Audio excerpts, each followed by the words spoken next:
How's it going, guys? My name is Hiram. And my name Go ahead. is Carissa Des. And we are here with Based, which is a podcast that aims to hopefully just answer some questions about different social, political topics, normal everyday life topics, and from a very unique perspective because we got two people from two of the weirdest cities in the United States, me in Austin and Carissa in Portland. I was just going to let you say Portland, but from Portland, Oregon. Yes. So we have a guest today, Dan. I'll let him introduce himself to you guys. And maybe even if you feel comfortable, Dan, introducing the topic to our audience. Sure. I'm Dan. I also live in Portland, Oregon, and I have been chatting with Carissa for the last couple of days about polyamory and the whole topic of ethical non-monogamy and how that works and whatnot. Yeah. Awesome. Thank you, Dan. So the thing about Portland is that most people I meet here are in polyamorous relationships or, are in open relationships. And when I first moved here, I went to a club and there was actually someone trying to get me to become polyamorous. And I was married at the time. And I was like, yeah, there's no way I would ever do that. And it was very new to me. So I kept asking questions and learned a little bit about it, but there's still a lot that I don't know or that I probably haven't even thought about before. But yeah, I feel like it's more common than not here, but it could just be a bias because my friends are in polyamorous relationships. But I also think that most Portlanders smoke weed too, but it could just be the people that I'm around. But what do you think? Do you think that the majority of people you meet are polyamorous or in open relationships? I don't know if it's the majority of people that I meet, but when I think that I was kind of born polyamorous. It's something that came very natural to me, but I never knew that it was actually a thing for a really long time. And I was living in Tennessee, North Carolina at the time, and was planning to move up here, and was just kind of discovering that you could be in relationships like this, and that people were interested in it, and there had been a few books written about it. Mm-hmm. And my best friend, who was trying to talk me into moving to Portland, used the polyamory scene as a way to convince me that this was the place for me. So it definitely is a big enough thing that lots of people know about it. It's one of the few places I've been where it doesn't, when you tell people that you're not monogamous, they don't look at you like you're crazy most of the time. Yeah, definitely. People look at me like I'm crazy because I'm monogamous. Or maybe it's just my hair. I don't know. Yeah, I think it's really interesting, all the different aspects of these relationships. I actually thought that I was polyamorous, and maybe I am a little bit because I can I can have feelings for multiple people.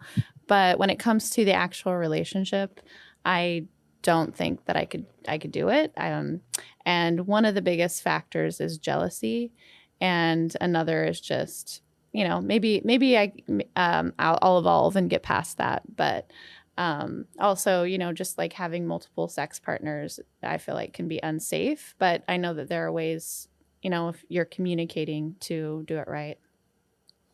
Yeah, I think that jealousy is a big issue in polyamorous relationships. Even people who feel like polyamorous relationships are the only ones they're willing to be in, they still deal with jealousy. And I think that jealousy is one of those things that it gives you some insight into your relationship.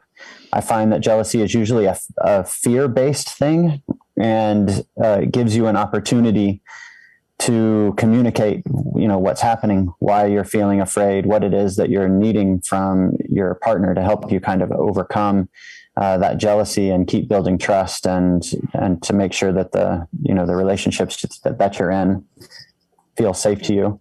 And I think that with just like any other, sexual identity, polyamorous needs fit on a spectrum where some people, like myself, I have always felt like, monogamous relationships didn't function very well in monogamous relationships, whereas other people kind of choose to be in non-monogamous relationships, but they're perfectly comfortable in a monogamous relationship also. And then there's people all the way to the monogamous spectrum that don't feel like they could ever fit into a non-monogamous relationship and would never entertain the idea at all. Mm-hmm. Yeah. So you're married, right? And you're yes. In an open relationship. Do you still consider that poly, or because I know that people can be poly, like two people can get together and then have a closed relationship. Would you consider the actual relationship poly, or are you just two poly people in an open relationship? So there's the terms around this change all the time, and all sorts of people have different ideas of what the proper term that they feel comfortable with. And so I'm married. I've been in a relationship with my wife for 5 years, a little more than 5 years now. And we have been non-monogamous throughout that entire time. Although we spent a big chunk of the beginning of our relationship really focused just on each other. We realized that our relationship was something special to both of us. And we wanted to kind of, as we started moving toward that sort of nesting idea where we were moving in together and really, sharing our entire lives, we spent quite a long time where we weren't dating other people. And so we are in an open relationship. I date outside of our relationship more often than my wife does at this point. And she's actually pretty comfortable being in a monogamous relationship or a non-monogamous relationship as long as that relationship is completely honest. So it's kind of where we are currently. So yeah, that is I'd say a very rare perspective in the culture I come from. Like a rare occurrence. I feel like culturally, there are a lot of different values that sometimes conflict with polyamory in different parts of the world and different cultures. And this applies to religious beliefs too. But I just, find it interesting that both you and Dan find it somewhat common. And Dan, that it's been something that, you've been living through now for many years, because at least 5 years ago, I felt like that was much more taboo than it is, today. And I feel like that part of it is that like culture's kind of merging because of technology and everything. There's ideas that are being more widely accepted now than before, but yeah, that's more kind of like an assumption, less something that I know factually. But definitely for me, that's what it feels like. I feel like I've learned so much about these unique, and it's great to have somebody that has that much experience, because personally, I feel like it's a new concept, but it's really not, you know what I mean? Not at all. And that's mostly because I come from a really particular cultural lens. Yeah, I think, there've been books being written on it since, as far back as the late 60s that I know of. So it's been around for a long time, and I imagine it's been around as long as people have been forming relationships with each other. So, yeah. But when I first realized that I didn't function in monogamous relationships, that I had no idea that it was a thing that you could do. There were two terms for me where I grew up. One was a slut, and the other was a dirty, rotten cheater. And it's worse. And neither one of them were. Too. What's that? It's worse if you're a femme too, and that's like your lifestyle. Yeah, totally. Yeah, and so you're a player, but if you're a femme, you're a slut. So I think it's even harder. But anyway, yeah. Sorry to interrupt. Keep going. Yeah, it's so it was something that for me, I kept really quiet and never really understood why it was different for me. But from my very first relationship, it didn't function. I didn't function within monogamy well, but I also didn't want to be dishonest in my relationships. And so there was this challenge of finding myself attracted to someone new, moving out of one relationship and immediately into another, and just kind of bouncing through relationships until finally I decided for a long time I just wasn't going to do relationships that were, any sort of committed dating relationship, which comes with its whole own set of, trust issues. And then I realized you can just decide to live a life this way. And it's, I think that I started finding out about polyamory maybe 12 years ago, came out to my friends and family maybe 10 years ago. So, and have, that was my it's next just the way of, question. And what, Dan, do you think was your first big obstacle, in becoming, more accustomed to being polyamorous versus holding monogamous relationships? Because I'm sure you've had many challenges, but what was maybe your first big one? Yeah, I mean, I think my first big challenge was before I'd ever heard the word polyamory, just realizing that I wasn't the same as other people. My very first relationship, I was in maybe 9th grade. And the girl that I was dating, was my very first girlfriend. I was super excited about it. And she broke up with me. I found out, the day after that she and my best friend had been, getting together and deciding to date for a week or two prior to her breaking up to me. And everybody told me that that should be the end of it. I should not be, I should never speak to either one of them again. And I just didn't understand, why that was a thing. I enjoyed being around both of them. I didn't understand why we couldn't all just be friends, why that meant that, some trust had been broken simply because they enjoyed each other's company. And I really just wanted everybody to be able to talk about it, and everybody thought I was crazy. And so that was a big obstacle, just not functioning in the same mind space as most people in relationships.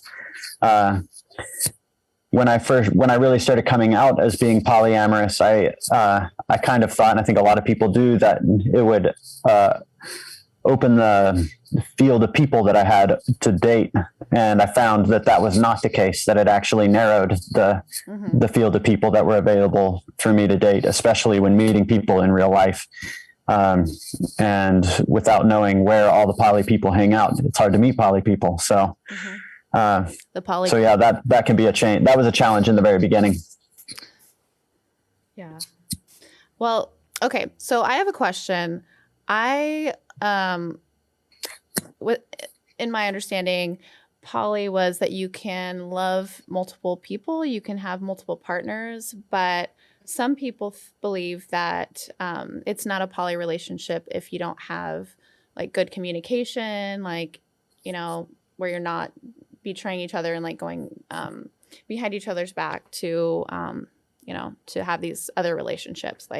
It's poly if you're communicating that you have this other partner, and it's more like you're managing all these different relationships while your other partners have knowledge of them.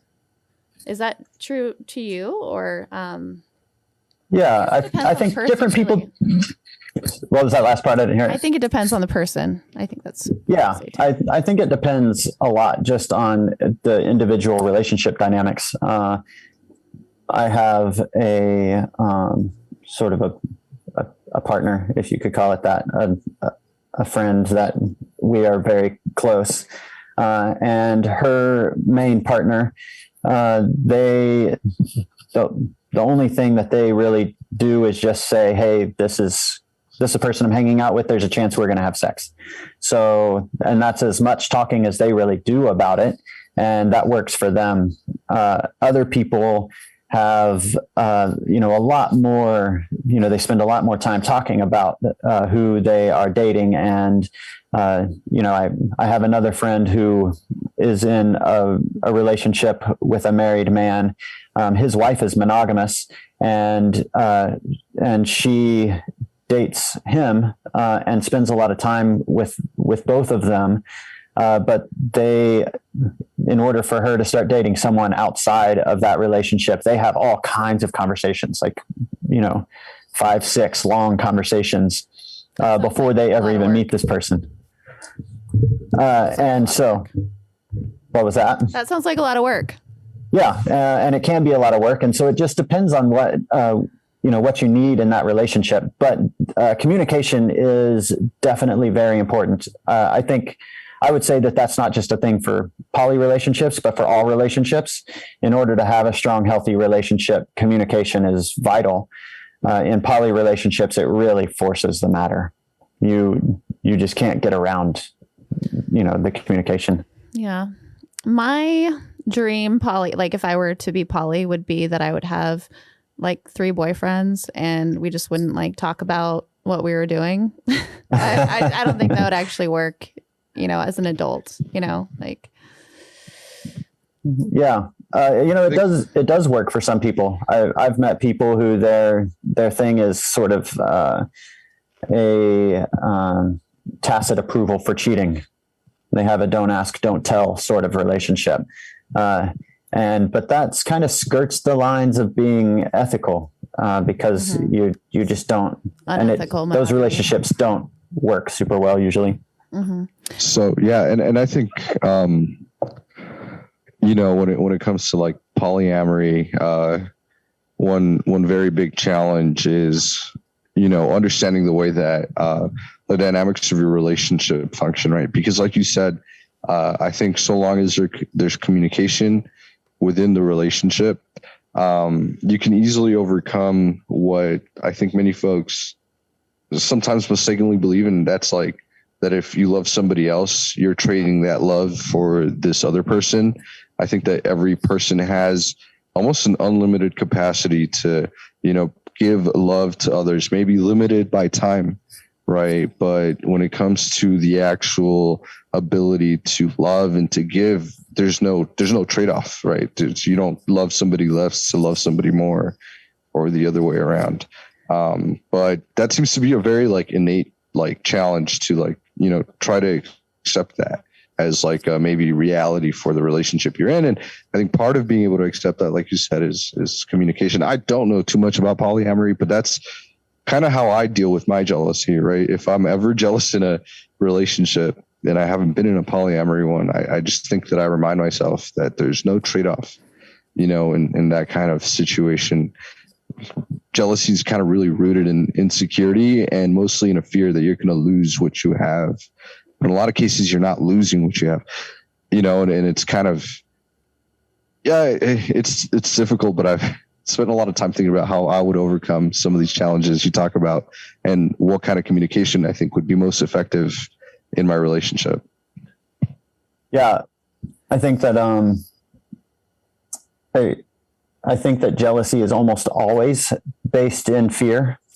And a lot of it is the fear of, losing someone that's super close to you, super special to you.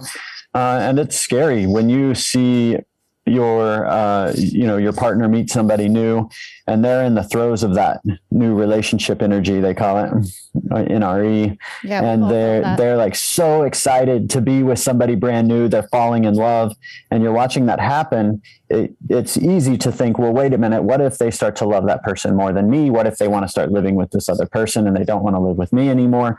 And you can just like spiral into this hole of, self-pity and jealousy, and it can create serious problems if you're not communicating.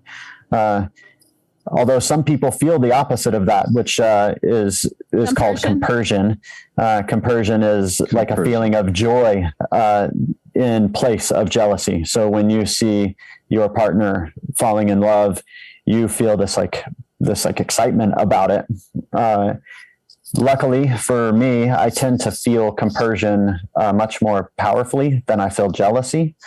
And when I do feel jealousy, I always know that I need to first do some self-reflection to figure out what it is I'm afraid of, and then immediately open that conversation with my partner. And it doesn't take long before we're kind of getting back to, our comfort and our trust with each other. Even if, my partner's super excited about spending the night at somebody else's house. Mm-hmm. So that leads me to the question of protection. Like, do you ever, I'm sure, you both are safe or, wear condoms or whatever, but is that a big worry, like in poly relationships? Like, that they're going out, like sleeping with new people and all that. Is that like something that you communicate beforehand? Yeah, absolutely. I've become very comfortable having sexual health conversations. And my partner, that's one of the things that we have made a really strong agreement about, is that before we engage in any sexual activity with anyone new, that we have built enough of a relationship with each other to trust their level of being honest about everything, but especially about their sexual health, and had some long conversations about sexual health, and just making sure that everyone who you're adding into your circle of sexual partners is on the same page as to sexual health. And that can be a challenging thing. There have been times when I was really excited to get involved with someone sexually, but they didn't quite fit the level of comfort that I needed, or the level of comfort that my wife needs. And I had to make that decision that I'm not going to start a sexual relationship with this person. And that can be a really challenging and disappointing conversation to have with someone. But honest, you just have to be able to be that honest with your partners. I think everyone needs to be able to be that honest with their partners. Yeah, definitely. Yeah. So a lot of my friends, go ahead, Hiram. No, go ahead, Chris. I'm going to kind of switch to a different. Yeah, go ahead. I'm going to pivot. You go ahead. No, I'm completely fine moving on. A lot of my friends are in polycules. Is that what you call it? Yeah. Where they're, it's like a group of like 3 or 4 people who are poly and they're all like each other's partners. And I find that, I don't know, I feel like there's a lot of drama there, but I was wondering if you have ever been in a relationship like that before, where it was like you all shared, and is it called, at that point, are you swingers, or is that like an old term that's not really used anymore? Yes. So swingers is a little bit different. Swingers tend to be all about the sex and less about the relationships. So when you think about the old, 70s key parties where everybody goes and drops their keys in a bowl, and, you pull out a set of keys and go home with the person whose keys you grabbed. And the idea there is to have essentially casual sex. And polyamory is a little more focused on the relationships by most people's definition. So not that there isn't a lot of, juicy sexuality in the poly world, but it's just not quite as impersonal as what swingers are typically used to. Mm-hmm. And so the other part of your question, I have been in relationships where I was in a tight knit group, and we were all dating. So I dated a girl that I was living with for a while, and she was dating another guy. I eventually started dating his primary partner. So the 4 of us all spent a lot of time together. The most challenging thing about it, most of the time, was that, when it was time to go to bed, we all had to have a conversation about who was going to whose bed. And, but that got to be pretty easy after a while. It can be challenging when like one person one of those 2 or 2 of those people break up, and then the rest of the group is all together. And that did happen in our group. And we had to communicate through that just as much as we had to communicate through, when our relationship was really strong. It's part of it. Communication becomes, very second nature, and you have to be vulnerable. You have to be honest. and you're able to work through almost anything. Mm-hmm.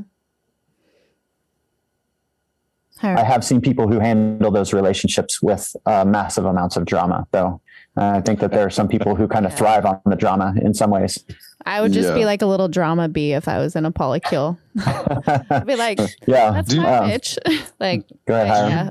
Think there's something liberating about being polyamorous? Do you think it's more of personal preference, or because sometimes, and let me preface that, I feel like polyamory is like scolded or frowned upon because, it evidently universally brings everybody feelings of jealousy, which they may not understand, because jealousy, as I have it understood, is like a very natural instinct that has been observed in children as young as 6 months. So it's not like you develop jealousy. You're born with that biological trait, and understanding it and overcoming it, I think, takes a level of maybe enlightenment or self-awareness. And I don't know if you think because of that, journey that it takes to be polyamory, there's something not necessarily superior, but liberating versus being monogamous. Does that make sense? Yeah, I think so. I think for me personally, and I am one of the strange people who I really feel like non-monogamy is a deep-seated part of my sexual identity. And so for me, realizing that I could be open about it, that I could live in a place where people accept it, and I don't have to be so afraid of, somebody seeing me holding hands with somebody that's not my wife, and, losing my job over it, which when I was in Tennessee was a thing that happened sometimes. They would fire you for cheating on your partner? Yeah, if you got outed for cheating. Yeah, if you got outed for cheating, it was not uncommon to get fired from your job. It's just a very religious kind of place where that, for some reason, they feel like that is grounds for firing because it doesn't fit the family values of the workspace, is what they normally tell you. It's like a personal decision. That's ridiculous. Yeah, it's a strange place out in Tennessee, and it's a hard place to be polyamorous. I bet. It's a hard place to be gay. Or trans or anything other than, a white married person. Really, it's kind of what it boils down to. Anything other than a white cis male. Yeah, really. That helps a lot out there. And it's crazy because that reflects in how we pick our presidents. Just fun fact, always a nuclear family for the U.S. president. Anything that deviates away from that polyamorous president, not going to happen. Yeah, totally. At least not anytime soon. Anytime soon. Yeah, of course. Yeah. And I think that you see in the public sphere, we've seen, homosexuality. Well, I mean, I actually can think all the way back to, early in my life, I started seeing for the first time a man and wife on television sleeping in the same bed. For a long time, they just had two beds in the room, and because they couldn't show anything so lewd as a single bed in a bedroom on television. And then eventually that became commonplace. Eventually we started seeing, gay people on television on occasion. We started seeing trans people on television. And so you see these little things pop up in culture in really small entertainment sort of ways. And then they start to broaden out to where, now, gay marriage has been legalized. And so that movement often starts in pop culture. And we are starting to see polyamory pop up into pop culture right now. Mm-hmm. So we're kind of in the early days of people seeing that it is a thing that is possible. It'll be the next thing vilified. And so my wife just said, and it'll be the next thing that's vilified. Mm-hmm. So when enough of our culture has gotten comfortable with, trans rights, which right now are a big challenge in our country. And so polyamory might come along after that at some point, and it will be vilified, and they'll try to make laws against it, and changes and then eventually our whole culture will settle into realizing that this is a perfectly valuable and appropriate way to conduct your relationships. Could you imagine if there was a law against polyamory, like in Portland? Like, you'll get fined if you have two boyfriends like that. I don't think that would ever happen. Yeah. I mean, I doubt it's going to happen in Oregon, but I could totally see it happening in Texas? Yeah, totally. In Tennessee, Georgia, I could see it happening in those places. Mm-hmm. So it's just hard to imagine because we do live in Portland and like pretty much anything goes here, which is one of the things I love about it. Like, it's like let your freak flag fly and like do whatever you want and really get a whole lot of judgment unless you go to like, the Pearl District or something. It's a little bit more conservative there, but what about in Texas, in Austin? Well, I know, Austin's a lot different than the rest of Texas, but is there a lot of stigma around polyamory in Austin? I think no more than you would expect in a, city with thousands, hundreds of thousands, millions of people. It feels to me like there's maybe in Austin in particular, being such a metropolitan area, there's more folks than, in other conservative areas of Texas that are willing to be in polyamorous relationships. And in terms of like the public sphere, I think it's generally accepting. Austin is very progressive. It's a city where a lot of people with different identities and goals and feelings, come. And so because there's a lot of that diversity coming in, there's been a bigger amount of tolerance in the city than in other parts of Texas. So, I don't know. I don't think it's one of those things that's as heavily stigmatized as it is in smaller Texas towns. Yeah, definitely. I want to touch a little bit more on coming out and like how the community, do they, how they treat you differently and like what your family thinks about your relationships. Because I feel like if I told my mom that I was like polyamory, she wouldn't blink an eye. She'd be like, oh, cool. All right. And then my other side of the family is a little bit more judgmental, but I probably just wouldn't tell them. Is your family pretty open to your lifestyle? Yeah, my mom had a lot of questions about what it meant, and she thought it was, a little odd, but she was just like, okay, I guess it makes sense after she had asked all of her questions, and it took her weeks of asking me. She would just think of something new that she was worried about and ask me how it worked, and sometimes regret how honest I am when I answered the question, but. As I think when I told my sister, she was like, of course you are. That makes total sense. Mm-hmm. I didn't know that was a thing, but now that I know it's a thing, it's obviously your thing. And so a lot of people who knew me really well, were just like, oh yeah, that makes total sense. And, so I was surprised at how many of my family and friends were completely accepting of it.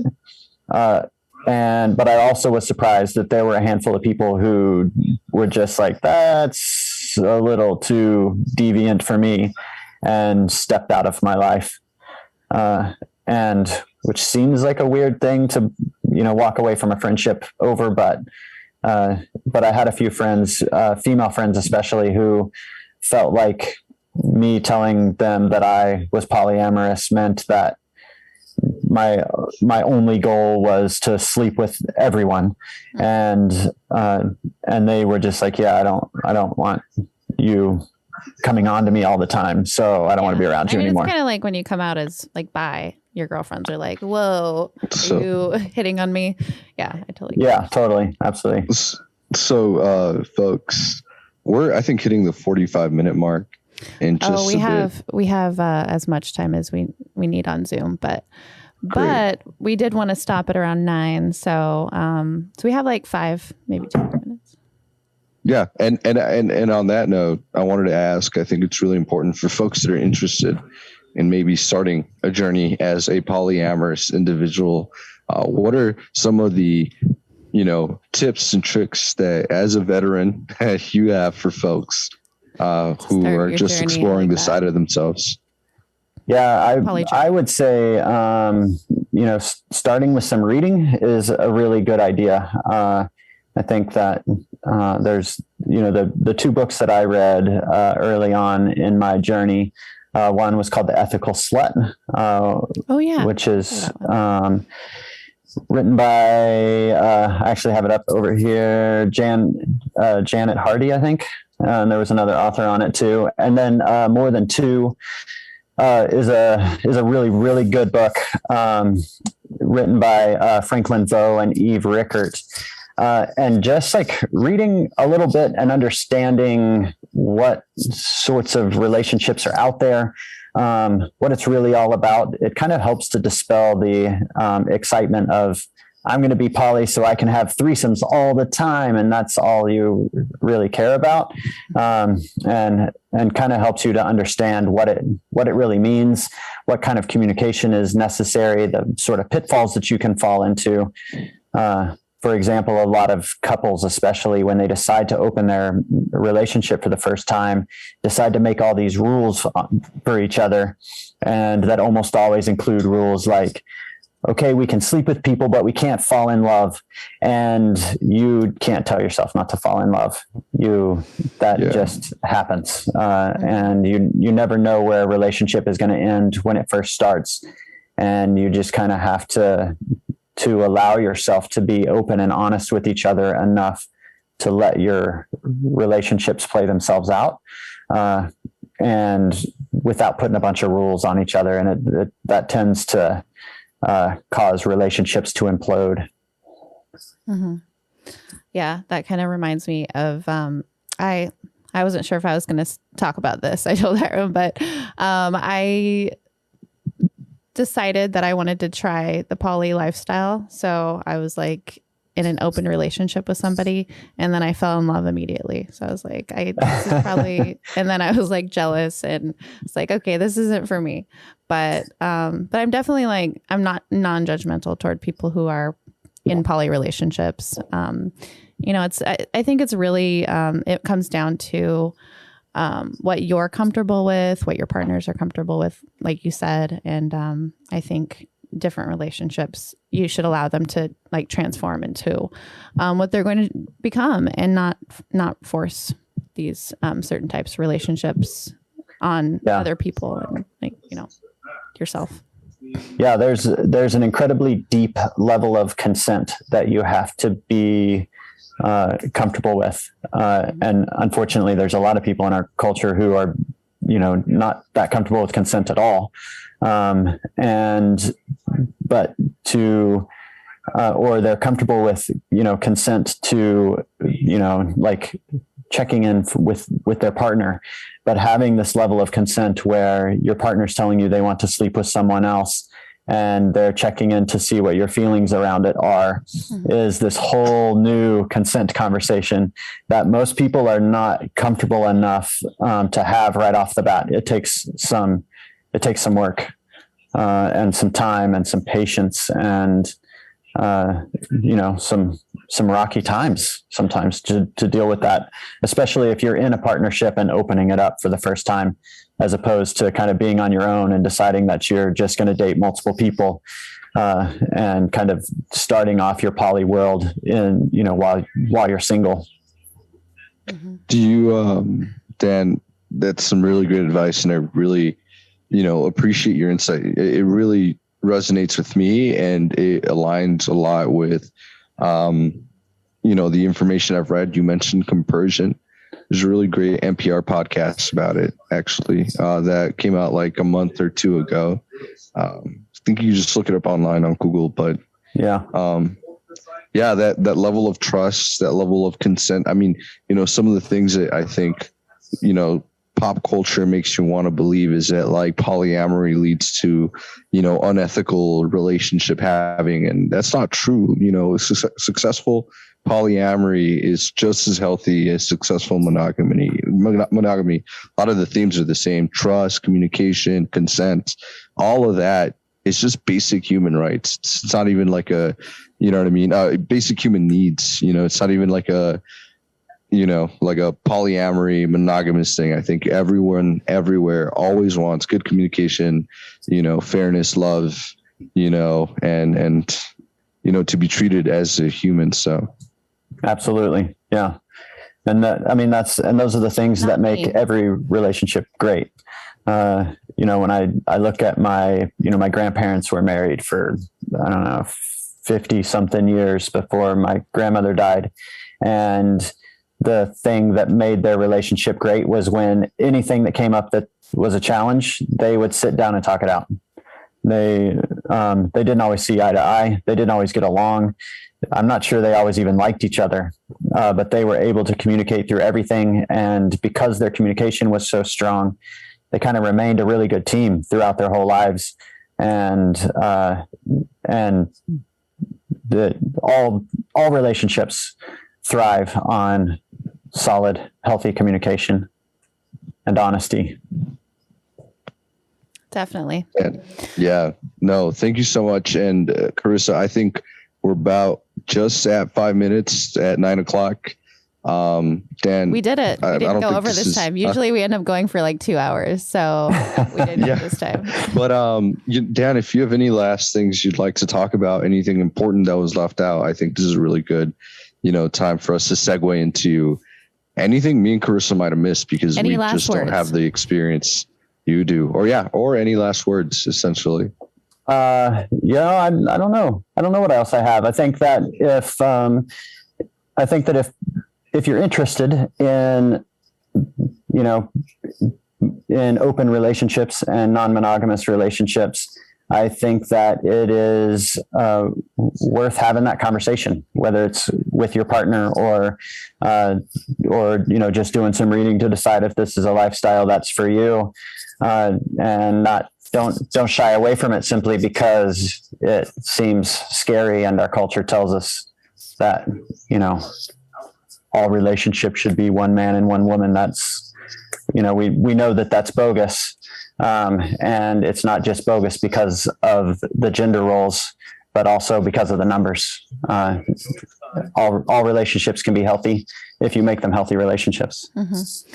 I just want to say one last thing, it was just something that I thought about just now, but I don't want people to confuse polygamy and polyamory. Polyamory is a choice, and I think polygamy sometimes for the women who are sometimes women are forced to marry men. It's completely different for those listening who are like new to this topic. There's some similarities there where you have multiple partners, but polyamory I think is always a choice between the partners. But polygamy has a history of, this like deep-seated patriarchy. Yeah. And it's in some ways the grossest end of what patriarchy can become. And polyamory certainly focuses a lot more on, open, equal collaboration between partners, and anything that gets too mixed up in the patriarchy. Mm-hmm. Gets gross real quick. Down with the patriarchy. Well, thank you, Dan. Really appreciate all the information you've shared. And honestly, going into this patriarchy conversation and maybe its ties to, polyamory, monogamy and some other, I think you could talk about this from an evolutionary perspective, from a strictly, like a social political perspective. So part 2, maybe. Yeah. Soon. We have a second I really appreciate all of your comments. It's something that, I feel I'm going to apply to my life from here on out. All this information, I think, is going to make me just that much more prepared to face these difficult emotional situations that everybody is subject to, right? So again, thank you so much for coming on here with us. Yeah, it was nice and to sharing that information. Talk to you kind of in person. Talk to you live anyway. Yeah, me too. Thanks. Yeah, thanks for having me. It's nice talking to you. Yeah, and if you want to talk more, let me know. I can awesome. Figure out the time that could work. Sounds good. And thank you everybody for watching and listening. We will have an edited version of this on Spotify and anywhere you get your podcasts. This will be will remain on Twitch. This live podcast unedited and on Facebook, YouTube, all the spots. So thank you once again. This is Based with Des and Hiram, our guest, Dan Bauman. Thank you so much for talking with us about polyamory. And I hope you learned something. I definitely learned a lot today. So great. Have a great day, Dan. Night. Thank you so much. Donuts. Likewise, all of you guys have a beautiful day. Have a good one.